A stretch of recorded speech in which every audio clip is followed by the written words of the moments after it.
Hey y'all, I am D.Nicole, and today I'm be doing a recap and review of the Shy Season 3 Episode 4 Gangway.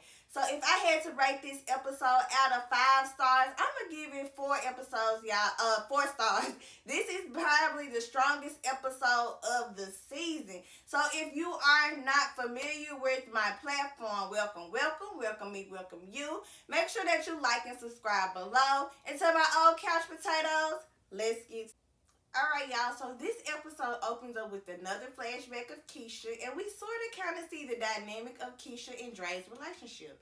So we see that Kiesha is not really feeling Dre with telling her what to do as far as like turn the music down as she stretches for her daily run. So Kiesha is basically being this little defiant teenager who basically doesn't like, the mom's significant other. So, who has moved in. So while going back and forth with Kiesha, Dre notices a tattoo on Keisha's back, and Keisha's attitude changes completely. Like, you're not gonna tell my mama, are you? And so Dre then becomes like, the cool step parent. Like, nah, I'm not gonna snitch on nobody about no funky ass tattoo. I'ma let you tell her. And so Kiesha then proceeds to go on her run, and we see she is hit by a car, which suddenly wakes Dre up from her nightmare. So Dre wakes up from this realistic nightmare only to hear the same music coming from Keisha's room. So she goes in there and she finds Nina cleaning in the room, stating basically like, what you bring about, it comes about. And so Nina basically like, you have to speak things in existence. So Dre then asks her, has she talked to some private investigator? And Nina tells her basically he's saying he needs another $5,000 to find more leads. So y'all, Ronnie is trying his best to solve this unsolved mystery, and we know that he has to show his grandmother that he is a hero. So y'all, Ronnie is acting like he is taking out somebody's trash while he's staking out this suspicious house of the white man at the visual. So Ronnie waits for the guy to drive off before proceeding to break in the house. And Ronnie is searching through the house, y'all. And the whole time, I'm like, hurry the fuck up, Ronnie. Because ain't nobody got coming to look for your little junkie bum ass if you go missing. So now, he's going around the house. He's looking in this room, y'all. And this man is basically a pervert. Ronnie finds some pictures, which may be clues to where Kiesha may be. We don't quite know, but Ronnie takes out his phone and he begins to take pictures of the evidence. Okay, so we see Kevin is really feeling Gemma, and he was not for the disrespect of Jake calling her a bitch. So now, Jake, you may not want to keep messing with Kevin right now. He has a lot built up with Kiesha being missing, so you may want to stop when he says stop. But y'all, I really love how Papa is always himself and how he's like, he is here for anybody who is upgrading his boy, y'all. I also love how Jake is really changing with like all of the talking about politics and stuff. And so I'm like, okay, Jake, you better observe and learn the game and take advantage of this free opportunity that you have, a free game. So y'all, these young dudes come in and y'all, they talking mad shit like they still trying to find this bitch. She already chopped up, y'all. And then y'all, the next thing I know, Kevin punches the guy. And I'm happy. I'm like, that's right, Kev. Let off some of that steam. So the guy like, what's your problem? And Kev is like, that's my sister, y'all, and the two dudes roll. So we're at the park with Emmett and Darnell, and Emmett is basically telling, Darnell some issues and he needs some advice. So now, Emmett, if you're gonna be able to go get some advice from a parent, I just don't understand why you're going to Darnell about this advice about a damn relationship. So Emmett is complaining that he thinks Tiff is gotten comfortable, and so Darnell tells Emmett that Tiff is definitely not out there cheating. She's a Scorpio. She ain't letting you smash. You best to believe someone is smashing. And he tells him he needs to, go through her phone real quick. So y'all, we finally see how Tiff little weed girl business works. She delivers weed to her client. So we see Corey Hardry, whose character is Dante. So we see that Dante is trying to get into Tiff's drawers, and my girl, she not going. She throwing curves all his way. And so he asks her, why you never post your dude on Instagram? And she tells him that she's not hiding her nigga from the world. She's hiding the world from her. However it go, y'all get the drill. And so he asks her, is Emmy smashing right? And she has to let him know that what her and Emmy have is deeper than that. Like, it ain't all about the sex, Dante. Alright, so Ronnie arrives at Kevin's house and Drake answers the door and he tells Drake like he doesn't want any trouble, but he thinks that he has some information for where Kiesha may be. So we find out that the creepy guy name is Jeremiah and he was locked up with Ronnie and he was in there on a rape charge and he got out a few months ago. And that's the creepy man from the visual. So Ronnie shares how he has a feeling that he may be connected to Kiesha and that's why he broke into his house and he showed Dre some photos that he took. So Dre like, maybe you should call the police, and he like, look, we need to handle this and observe ourselves and before, he gets the opportunity to cover his tracks. So Dre is like, what you want me to do? And Ronnie like, I need you to come with me to confront him. So Dre asks Ronnie like, why are you so invested? And he tells her that he promised his grandma that he would do something good before she dies and tells Dre that basically you ain't got nothing to lose because I'm really all you got. And the whole time I'm like, true, because y'all paying somebody $5,000 and he ain't giving y'all shit. So y'all, they head over to Jeremiah and y'all, he's not giving up any info. He pretty much tells them that he deletes his browser history. He don't have anything to worry about, y'all. And so y'all have they have him now jacked up and run, and he keeps running in the ping area, y'all, and he's able to run up to his car and he gets away. So, y'all, we finally are introduced to Candace Berry's character, Rosalind, a.k.a. Rose. And basically, she's there to boost, do this campaign image. And I guess they're married but separated. And she comes to help him out in, situations like these. So, Emmett and Darnell are at the house now. And Emmett, ironically, is scrolling up Tiff's Instagram. And Darnell asks, you might as well stop scrolling, players. They players, they're not gonna get caught up. They probably not even following each other. And I just think that it's ironic that Dante it had even mentioned, why don't you post Emmett? And he let Darnell get in his head. And so he like, baby, she let one of those dudes smash that, she's selling weed to. And I'm like, please get this negative energy out of your house. Like, Darnell's like, you do got her mama in your house. Her in your mama house. And, cheating in your DNA. And Emmett is like, well, I'm trying to, break the cycle. And Darnell's like, so she can cheat, but you can't. And I'm glad Emmett isn't really letting Darnell all the way in his head. He was like, man, I don't even know if she's cheating or not. And how the judge has them going to, some kind of couples therapy, and maybe he'll find out then. So I'm liking how they are bringing awareness to therapy and how we need to take advantage of therapy, even if it's just for communication purposes. Like, we're going to have to, able to communicate. We might need a third party there. So I do like that. Alright, so Nina and Kevin arrived at the school's auction, and Nina asks about when is she going to meet Gemma. So Kevin is like, how do you even know about Gemma? So y'all, now it seems like Nina is becoming an overprotective parent, looking in Kev's phone. So Kevin's like, he's not ready for her to meet her yet. She has to earn that. And so y'all, one of Kevin's teachers comes to introduce him to the donors who sponsors Kevin's tuition, and Nina ain't feeling how the teacher is acting like the donor is the reason for Kevin's success, and the success is after.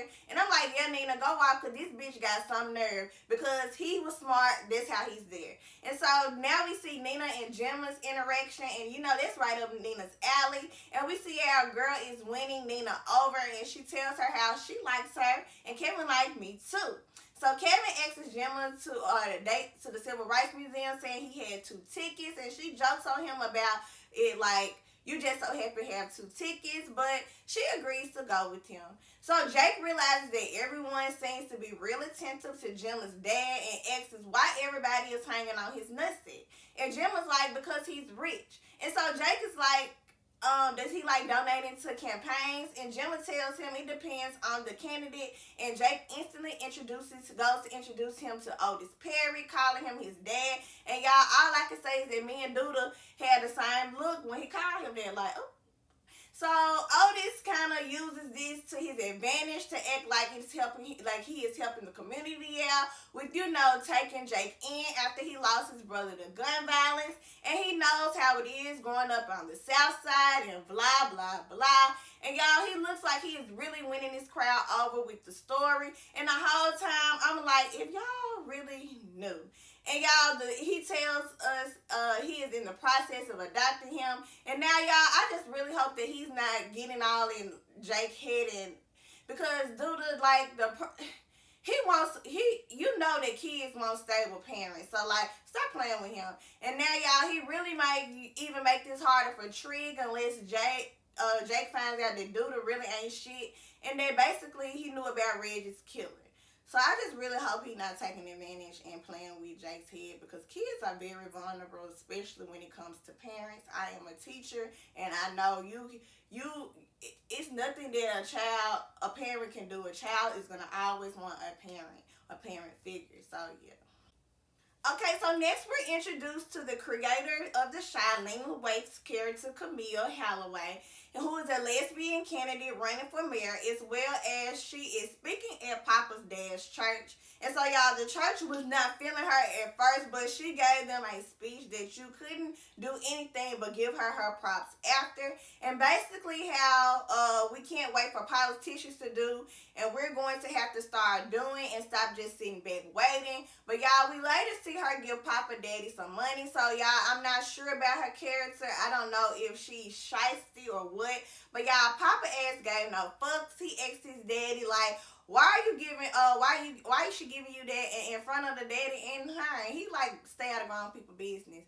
And so I'm like, yeah, but I definitely want to know too, Papa, like, what is that? So y'all tell me in the comments what y'all think she giving him money for. Do y'all think that we can trust her? So y'all, the next thing we see Ronnie doing his daily trash digs, and y'all, he finds a damn meal, and I'm disgusted, y'all. He's eating it out of the trash now, like Ronnie. Ugh. So, y'all, he's digging, and we see him find this scrap of metal, and he plans to use it as a weapon later on to get Jeremiah. We see Emmett and Tiff are in counseling, and Tiff is basically saying that Emmett is upset for not having sex, and Emmett is basically saying that you're saying I'm not being a father, and she like, what do you want, a round of applause for taking him to the park? He was like, no, he wants some sex. So the therapist is like, hey, usually when couples not having sex, it's usually something bigger at hand. So Tiff is like, I'm working all damn day, and you sling a barbecue with some bitch when I'm supposed to find, when am I supposed to find time to smash Emmett? And has the nerve to tell her, like, I don't know, but I'll find it elsewhere. And I'm like, no, the fuck he did not, especially after we had just seen that Tiff had the opportunity to cheat, but she declined because she was like, well, her Emmett head was bigger than that. So she like, with what all we been through, you going to threaten me like that? And so y'all, Emmett is like, I better not find out you smashing somebody else, because y'all Scorpios are savage. And I'm like, we savage, but we loyal motherfuckers. Like, don't do that. Get back. So I'm tripping at how Tiff knew that Emmett had to be talking to trifling ass Darnell.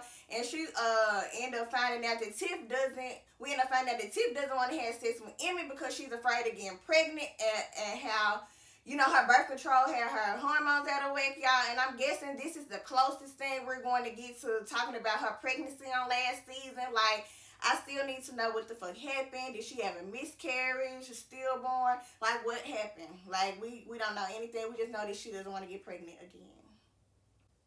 Alright, y'all, so Kevin and Gemma are on their date, and she is basically schooling Kevin about colorism and how her dad made sure that she knew about strong black women who looked like her, and how this display at the museum was pretty much not portraying them as the image of the person correctly. And y'all, I really love how her and Kevin go and confront the person in charge about it, and how Kevin was really backing her. So y'all, they leave, and so Ronnie and Dre are staked outside of Jeremiah's house, waiting for him to return, and y'all, they finally get some information about this girl, and he tells them that she's at the 63rd Street beach. And so, y'all, I'm guessing Dre calls right away because Nina is calling Kel while he's with Gemma, and Gemma's like, nah, pay attention to me and not their phone. But y'all, I don't know. I'm liking Gemma, but sis is kind of doing the most a little bit. Like, sis, he obviously likes you because he took you to a damn museum, to the civil rights as y'all first date, because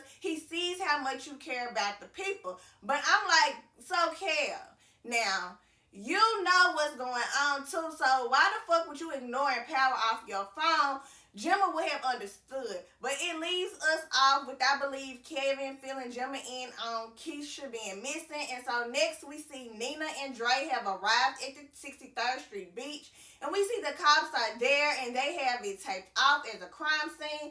And Dre is literally trying to comfort and console Nina, dragging her to the crime scene, y'all. We see the young lady's body is there in her running gear. So I'm like, no, Kiesha. So Dre is like, can you turn the body over so I can see if she has a tattoo? And the next thing I know, we see Kevin, y'all, running full speed in the house. And y'all, I don't know why, but y'all, I had tears in my eyes. I was damn near crying. And so I'm like, please don't kill another main character. I don't think I could take much more. So y'all, Kevin opens this door, y'all, and all I can hear is Nina hyperventilating. I'm like, oh no, our girl is dead. But obviously, you know, she's not dead, and you know, she's crying, and she tells Kevin, you know, that it wasn't her, y'all, and I'm relieved. But y'all, I was emotional during this time. Alright, y'all, so finally Emmy asks someone with some sense for relationship advice, and Sonny keeps it real with Emmy, telling him that maybe you need to get fixed. You are fertile as hell, and you just can't expect your girl to give it up. You gotta earn it. And I'm like, right, Emmy, like, she putting up with your ass and all these little adventures you got going, and you got her staying at your mama house on a blowout mattress. Like, why the fuck you think she trying to smash in those conditions? Your damn mama can walk out anytime, see ass in the air. Like, why? So y'all, Sonny is like, just think about the things she like and do that. And so y'all remember Tiff told Emmett that her love language was physical touch. So we see that Emmett listened to Sonny, and he obviously asked Jada if he could use the apartment for the night. He lit the candles around the apartment, got strawberries and wine, y'all. And Emmett really tried he took her shoes off, giving her foot massage, full body massage, and voila, Emmett's wish comes true. And so now we're with Duda and Jake, and Rose as probably can see right through Duda. And she's like, the kid is a nice touch. And Duda is like, he's more than just that. And so I'm like, maybe Jake is gaining a little soft spot in Duda. And Candy is side-eyeing him like, nigga, now, when I wanted you to be a daddy, and so he's like, I wasn't ready to be a father then, it was too dangerous. And she was like, I always knew you would be a great father. And she moves in closer to Duda, and he tells him she likes this. And so Duda is like, Rose, it's important we don't get too involved. This is business. And we find out that basically, you know, that she's running for mayor, and they told him that he's running for mayor, and they basically told him that he couldn't do it. So this is personal. This is not for a money play. It's bigger than that. So we're back to running, y'all, and he is basically at the altar, I'm guess laying it all out. And so he tells Papa's dad that a voice told him to do this to help find Kiesha. But the voice led him to, you know, it wasn't Kiesha, it was somebody else. And Papa and Daddy like, well, continue to do it. You helped find someone else. If the voice is leading you, like you said, he'll lead you to the right one. And so, y'all, we're back at Dre and Nina. And Dre apologizes for not telling her about the tattoo. And Nina like, I don't give a damn about a tattoo. That's the least of my worries. And Dre is like, I'm just glad it wasn't our daughter. And Nina is like, it's somebody else's. And I'm like, I'm glad, like, you know, basically, Nina says, basically, we only care about people when it's personal. Like, it's somebody else's child. Even though it's not my child, somebody still has to get that call that I'm afraid to get. So y'all, in the comments, please make sure that you tell me if I left off any important details. Tell me what do y'all think is going to happen. Like, y'all, this by far right now is the best episode of the season. I will give you that.